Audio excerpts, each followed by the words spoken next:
Hey, it's John Tech here, and today we're going to be talking about the Galaxy S23. The Galaxy S23 series is officially arriving on February 1st, and we expect the vanilla Samsung Galaxy S23 to arrive in 4 colors.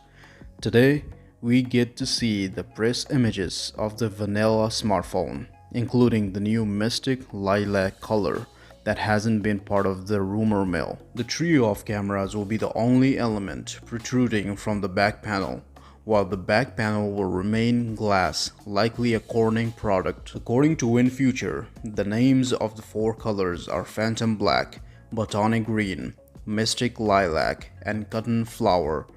The last time Samsung used different adjectives in the color names was for the Galaxy S20 series.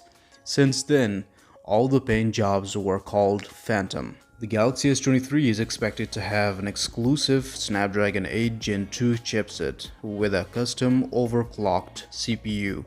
Samsung is also adopting the new UFS 4.0 storage and 8GB LPDDR5X RAM.